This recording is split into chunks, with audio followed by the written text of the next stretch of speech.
Ravikumar time చూసుకోండి అధ్యక్ష. ఇంకా నేను ఇప్పుడే నిల్చున్నాను అధ్యక్ష. టైం చూసుకోండి. ఇంక ఇప్పుడే అధ్యక్ష. నువ్వు స్టార్ట్ చేస్తావు కదా, అందుకని చెప్తున్నా. మరి ఇది ప్రజా సమస్యలు అధ్యక్ష. మీరు ఒక నిమిషంతో తేల్చేయమంటే ఎట్లా అవుతుంది? చెప్పండి. మా మంత్రి గారు చెప్తారు.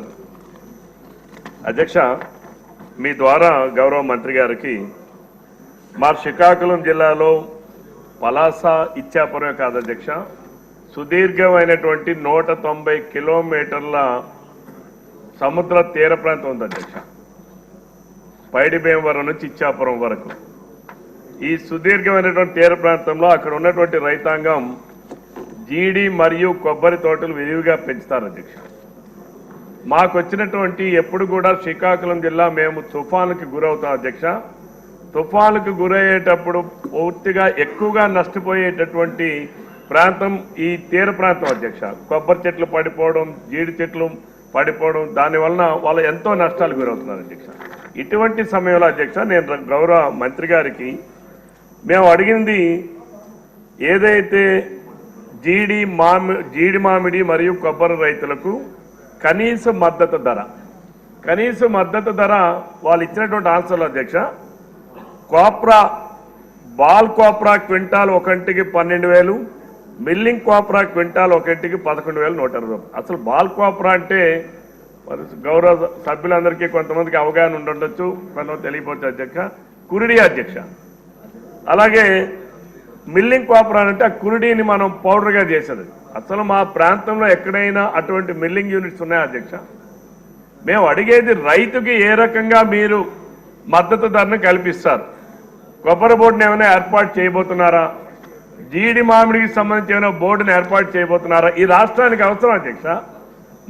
మనం ఎప్పుడు మాట్లాడుతుంటాం అధ్యక్ష, 1000 కిలోమీటర్లు ఈ రాష్ట్రంలో సుదీర్ఘమైనటువంటి సముద్ర తీర ప్రాంతం ఉంది అధ్యక్ష. ఈ సముద్ర తీర ప్రాంతం ఉన్నటువంటి అన్ని ప్రాంతాల్లో కూడా ఈ కొబ్బరి జీడి మామిడి తోటలు ఉంటాయి అధ్యక్ష.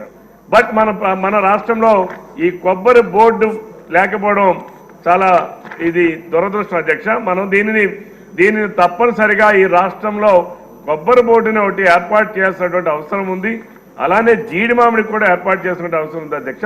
నేను గౌరవ మంత్రి గారికి నేను ప్రశ్నించేది, ఏ రకంగా మీరు మద్దతు ధరని రైతాంగానికి కల్పిస్తారు? మీరు మాట్లాడేటటువంటిది, మీరు ఇచ్చేటటువంటిది ఎవరో సెంట్రల్ వాళ్ళు ఆర్గనైజేషన్ వాళ్ళు ఇచ్చారు, స్టేట్ మేము నూనె గింజల వాళ్ళు అమలు చేస్తున్నాం, ఇది కాదు మేము అడిగేది. ఈరోజు బయట పోతే కొబ్బరికాయ శివాలయం గుడి దగ్గరికి పోయి కొబ్బరికాయ కొనాలంటే 25 రూపాయలు 30 రూపాయలు ఉంది అధ్యక్ష. బట్ రైతు దగ్గర మాత్రం 11 రూపాయలు 12 రూపాయలు ఉంది అధ్యక్ష. కొన్నాళ్ళు పోతే అసలు 7 రూపాయలు కూడా అమ్ముకుంటారు అధ్యక్ష. ఇది ఒక 1000 కాయలు తీసుకుంటే 1 క్వింటా వస్తుంది అధ్యక్ష. అంటే 1200 రూపాయలు వీళ్ళు చెప్పేటటువంటి ప్రకారం 12,000 రూపాయలు అంటే ఒక టెంకాయ 12 రూపాయలు రైతుకి ఇస్తున్నామని చెప్తున్నారు అధ్యక్ష. బట్ ఆ 12 రూపీస్ కూడా ఆల్ ది టైమ్స్ కంటిన్యూ కాదు అధ్యక్ష. రైతాంగానికి మీరు తీసుకుపోయే చర్యలు ఏంటి? అది ప్రభుత్వం చాలా స్పష్టంగా ఈ రాష్ట్రంలో ఉన్నటువంటి ఒక ప్రాంతానికి కాదు అధ్యక్ష, రాష్ట్రం మొత్తం మీద ఉంది.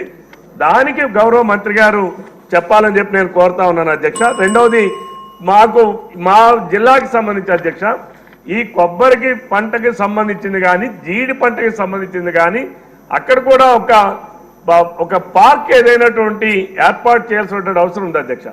మాకు ప్రొడక్షన్ ఉంది కానీ వాటిని యూటిలైజ్ చేసుకునేటటువంటి పరిస్థితి లేదు అధ్యక్ష.